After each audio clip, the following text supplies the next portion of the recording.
도와줬을 뿐인데 왜 내 아이는 내 편이 아닐까요? 자식을 키우는데 평생을 바쳤습니다. 새벽에 일어나 도시락을 쌌고 아픈 날에는 밤새 이마에 물수건을 얹었습니다. 먹이고 입히고 가르치고 뒷바라지하며 살아온 세월이 수십 년입니다. 그런데 그 자식이 장가를 가고 나서부터 어딘가 달라졌습니다. 전화를 해도 짧게 끊기고 집에 가면 며느리 눈치가 보이고 손주 얼굴 한번 보려면 약속을 잡아야 합니다. 그래도 괜찮았습니다. 젊은 사람들 바쁜 거 이해한다 생각했으니까요. 그런데 어느 날 아들 입에서 이런 말이 나왔습니다. 엄마 그냥 우리가 알아서 할게요. 그 한마디가 가슴에 박혔습니다. 칼도 아니고 욕도 아닌데 그냥 조용한 말 한마디가 평생 키워온 어머니의 심장을 후벼 팠습니다. 결국 결혼하면 자식도 남이구나. 오늘은 그 마음에 대해 이야기하려고 합니다. 서럽고 억울하고 그러나 누구에게도 제대로 말하지 못했던 그 마음 말입니다. 영상을 시작하기 전에 잠깐만요. 이런 이야기, 주변에 이런 상처를 가진 분이 계신다면 이 영상을 꼭 함께 봐주세요. 구독과 좋아요 한 번씩 눌러주시면 이런 이야기가 더 많은 분들께 닿을 수 있습니다. 고맙습니다. 도와준 건데 왜 간섭이라고 할까요? 손주가 생기고 나서 어머니 마음에는 새로운 불꽃이 생겼습니다. 그 작고 여린 아이가 잘 먹는지, 잘 자는지, 제대로 돌봄을 받는지 눈에 밟히지 않을 수가 없었습니다. 그래서 시간이 날 때마다 아들 집으로 향했습니다. 밥도 챙겨주고 집안도 좀 정리해주고 쌓여있는 빨래도 돌려주고 싶었습니다. 그게 사랑이라고 생각했으니까요. 그게 어머니가 할 수 있는 가장 자연스러운 일이라 믿었으니까요. 그런데 어느 날부터 며느리의 표정이 굳어지기 시작했습니다. 말을 걸어도 짧게 대답하고 뭔가를 해놓으면 고맙다는 말 대신 어색한 침묵이 돌아왔습니다. 그리고 나중에는 아들을 통해 이런 말이 들어왔습니다. 어머니가 너무 자주 오시면 좀 불편해요. 어머니는 그 자리에서 말문이 막혔습니다. 서러웠습니다. 그리고 속으로 조용히 생각했습니다. 내가 뭘 잘못했다는 거지? 나는 그냥 도와주려고 한 건데. 이 감정 아마 많은 어머니들이 공감하실 겁니다. 불편하다고요? 손주 밥을 챙겨주고 집안일을 도와주는데 뭐가 불편하다는 건지, 도대체 어느 부분이 어떻게 불편하다는 건지 억울했습니다. 나쁜 마음이 하나도 없었는데 내 행동이 상처가 됐다고 하니 어떻게 받아들여야 할지조차 모르겠는 그 혼란스러움. 억울함과 자괴감이 뒤섞인 그 묘한 감정 말입니다. 여기서 잠깐 생각해봐야 할 게 있습니다. 두 사람이 똑같은 행동을 보면서 전혀 다른 감정을 느끼는 일이 있습니다. 한쪽에서는 나는 도와주고 있어라고 느끼는 그 순간, 다른 쪽에서는 내 공간이 침해당하고 있어라고 느끼는 겁니다. 어느 쪽이 옳고 그르냐의 문제가 아닙니다. 두 사람 모두 자기 마음에서 진심으로 느끼는 것이기 때문입니다. 과거에는 그게 달랐습니다. 대가족이 한 공간에서 함께 살던 시절에는 시어머니가 며느리 부엌에 드나드는 것이 아무렇지 않은 일이었습니다. 도움은 도움으로 받아들여졌고 함께하는 것이 곧 사랑이었습니다. 경계선이라는 개념 자체가 없던 시절이었으니까요. 그런데 지금은 다릅니다. 젊은 부부들은 각자의 공간, 각자의 방식, 각자의 시간표가 있습니다. 내가 먼저 허락을 구하지 않고 그 공간에 들어서는 순간 아무리 좋은 의도라도 침입처럼 느껴질 수 있는 시대가 된 겁니다. 그것이 잘못이냐고요? 그건 어느 쪽도 잘못이 아닙니다. 시대가 달라진 것뿐이고 그 달라진 시대 속에서 서로 다른 언어를 쓰고 있는 두 사람이 충돌하고 있는 것뿐입니다. 그리고 그 충돌에서 가장 많이 다치는 사람은 언제나 어머니 쪽입니다.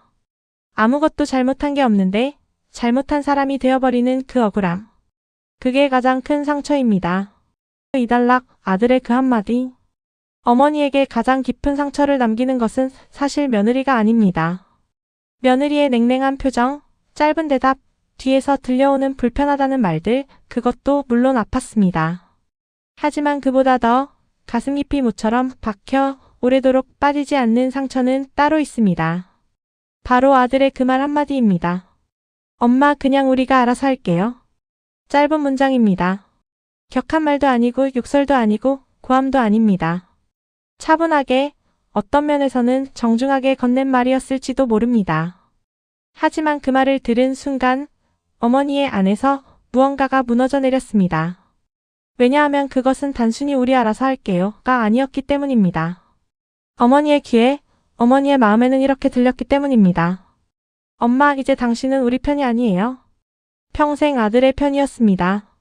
아이가 어릴 때 넘어지면 뛰어가 안아주었고, 학교에서 억울한 일이 생기면 같이 분해했고, 사회에 나가 치이고 힘들다 할 때면 밤새 전화를 붙잡고 함께 울었습니다.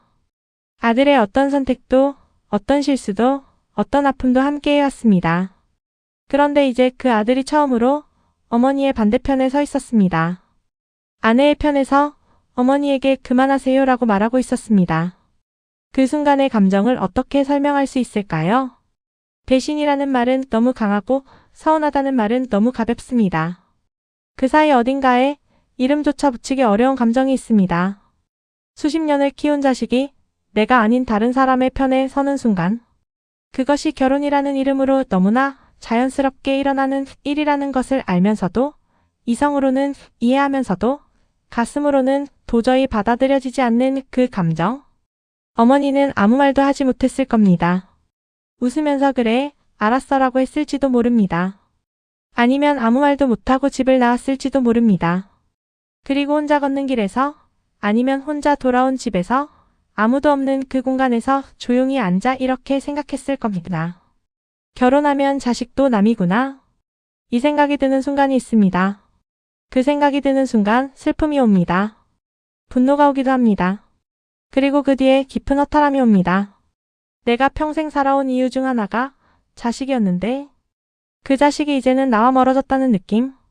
그게 단순한 거리가 아니라 마음의 거리라는 게 느껴지는 그 순간? 그것은 단순한 섭섭함이 아닙니다. 어머니로서의 정체성이 흔들리는 순간입니다. 나는 이제 어디에 서야 하는지, 내 자리가 어디인지, 내가 존재해야 할 이유가 있는지를 처음으로 진지하게 묻게 되는 순간입니다. 3단락 아무도 몰랐던 어머니의 속마음. 주변에 털어놓을 수도 없었습니다. 요즘 며느리들이 다 그렇다는 말은 위로가 되지 않았고, 아들이 아내 편 드는 건 당연한 거다라는 말은 머리로는 알면서도 마음이 따라가지 않았습니다. 친구들한테 말했다가 괜히 아들 욕이나 들을까봐, 아니면 내가 속 좁은 사람처럼 보일까봐 입을 닫고 살았습니다. 그래서 혼자 삭혔습니다. 밥을 차리면서, 청소를 하면서, 잠이 오지 않는 새벽에 누워서. 어머니의 마음속에는 사실 이런 말들이 있었습니다. 한 번도 크게 소리내어 말해본 적 없지만 속으로는 수백 번 되뇌었던 말들. 나는 나쁜 시어머니가 되고 싶지 않았어. 요즘 세상의 시어머니가 어떤 이미지인지 압니다. 드라마에서 악역을 맡고 인터넷에선 웃음거리가 되고 젊은 사람들 사이에서는 가까이 하면 안 되는 사람처럼 그려지는 그 이미지. 나는 그런 사람이 되지 않으려고 정말 애를 썼습니다. 말 한마디도 조심하고 가고 싶을 때도 참고 힘들어 보여도 모른 척하려 했습니다. 그런데도 간섭하는 시어머니가 됐습니다.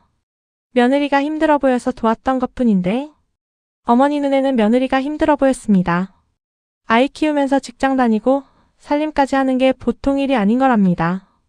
내가 그 나이 때를 돌아봐도 그랬으니까요. 그래서 조금이라도 짐을 덜어주고 싶었습니다.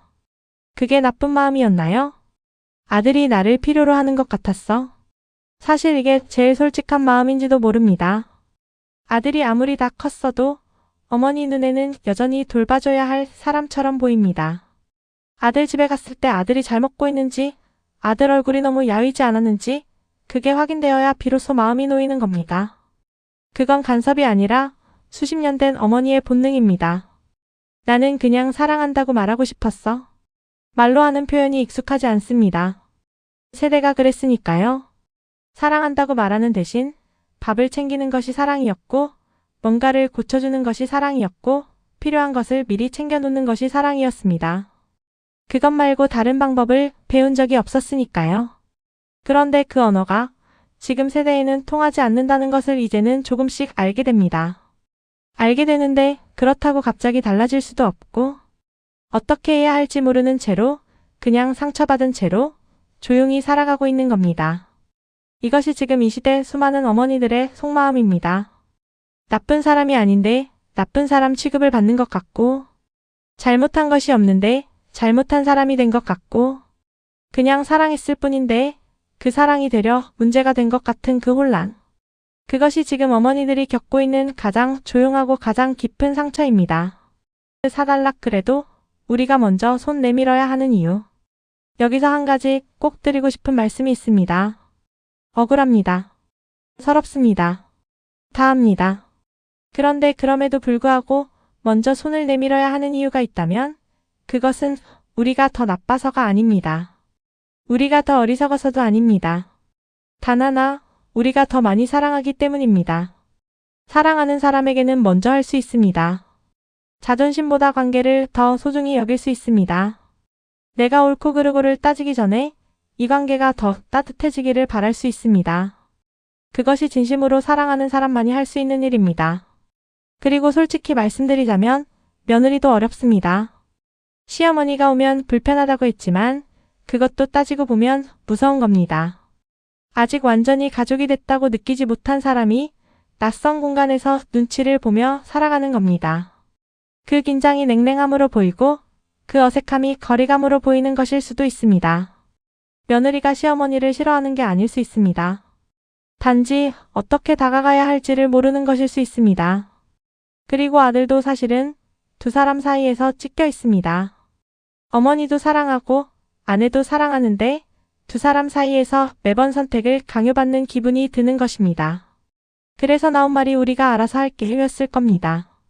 어머니를 거부한 게 아니라 그 상황에서 자신이 찾은 가장 안전한 말이었을 겁니다. 그러면 어떻게 해야 할까요? 작은 것 하나만 바꿔보시면 어떨까요? 방문하기 전에 전화 한 통. 이번 주에 가도 될까? 손주 얼굴 보고 싶어서. 이 한마디가 방문의 의미를 완전히 바꿉니다. 갑자기 들이닥치는 어머니가 아니라 배려하는 어머니가 되는 겁니다. 뭔가를 해주고 싶을 때 한마디 먼저. 내가 도와줄까? 아니면 그냥 놀다 갈까? 이 한마디가 도움을 간섭이 아닌 배려로 만들어줍니다. 며느리를 칭찬하는 말 한마디. 애들 잘 키우고 있더라? 수고해. 이 짧은 말 한마디가 오랫동안 굳어있던 사이를 녹이기 시작합니다. 말 한마디가 관계를 바꿉니다. 그리고 그 말을 먼저 할 수 있는 사람이 사실 더 강한 사람입니다. 더 성숙한 사람입니다. 더 깊이 사랑하는 사람입니다. 마지막으로 어머니께 드리는 말. 이 영상을 여기까지 보신 분이라면 아마 마음 한쪽이 많이 아프실 겁니다. 고생해서 키운 자식이 멀어진 것 같고 며느리와는 여전히 벽이 있고 아들은 내 편인지 며느리 편인지 알 수 없고 나는 그냥 사랑했을 뿐인데 어디서부터 잘못된 건지도 모르겠고 그 마음 틀리지 않았습니다. 어머니로서 느끼는 그 감정들, 억울함도, 서러움도, 허탈함도 그것은 나쁜 감정이 아닙니다. 그것은 오래도록 사랑해왔다는 증거입니다. 그만큼 이 관계가 소중하다는 증거입니다. 다만 한 가지만 기억해 주세요. 관계는 끊어지는 게 아닙니다. 잠시 멀어질 수 있지만 진심은 언젠가 닿습니다. 며느리도 언젠가는 어머니가 됩니다. 아들도 언젠가는 이 마음을 합니다. 손주들은 자라면서 할머니의 사랑을 기억합니다. 지금 당장 풀리지 않아도 괜찮습니다. 지금 당장 서로 완벽히 이해하지 못해도 괜찮습니다. 그냥 오늘도 사랑하고 있다는 것. 그것만으로 이미 충분합니다. 경계를 존중한다는 것이 사랑을 포기하는 것이 아닙니다. 더 오래, 더 건강하게, 더 편안하게 사랑하기 위한 방법을 찾아가는 것입니다. 그리고 그 길을 먼저 걷기 시작하는 어머니가 가장 용감한 어머니입니다. 오늘도 이 영상을 끝까지 봐주셔서 진심으로 감사드립니다. 혼자 사귀고 계신 분들, 이 영상이 조금이나마 위로가 됐으면 좋겠습니다. 구독과 좋아요, 그리고 댓글 한 줄이 이 채널을 계속 이어가는 힘이 됩니다. 다음 영상에서 또 찾아뵙겠습니다.